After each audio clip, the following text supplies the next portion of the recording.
Hi, welcome to our channel ma'am style recipes. ఈరోజు చేయబోతున్న recipe tomato garlic rice. ముందుగా వెల్లుల్లి కారం కోసం పొడి రొట్టెలో 1 టీ స్పూన్ జీలకర్ర వేసి దంచుకోవాలి. ఇలా దంచుకున్న జీలకర్ర పొడిలో 15 వెల్లుల్లి రెబ్బలు వేసి కచ్చపచ్చగా దంచుకోవాలి. ఇప్పుడు ఇందులో 1 టేబుల్ స్పూన్ కారం వేసి మిక్స్ చేసి తీసి పక్కన పెట్టుకోవాలి.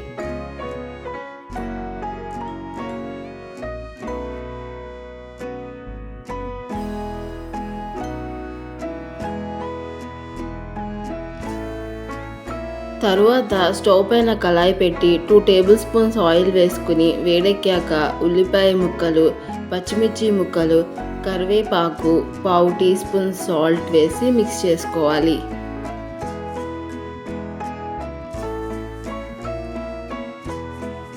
ఉల్లిపాయ ముక్కలు ఎర్రగా వేగిన తరువాత టమాటా ముక్కలు వేసి మెత్తగా అయ్యే వరకు మూత పెట్టి ఉడికించుకోవాలి.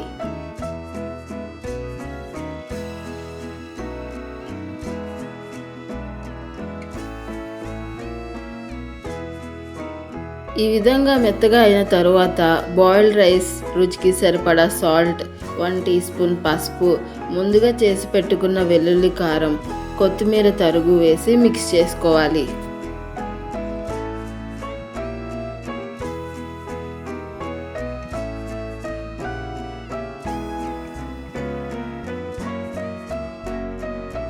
అంతే, అదిరిపోయే టేస్ట్తో సింపుల్గా అయిపోయే rice recipe tomato garlic rice ready. మరి మీరు కూడా ట్రై చేసి ఎలా ఉందో కామెంట్లో తెలపండి. మీకు ఈ వీడియో కనుక నచ్చినట్లయితే లైక్ చేసి మీ ఫ్రెండ్స్ అండ్ ఫ్యామిలీకి షేర్ చేయండి. అలాగే సబ్స్క్రైబ్ చేసి బెల్ ఐకాన్ యాక్టివేట్ చేసుకోవడం మర్చిపోకండి. Thank you.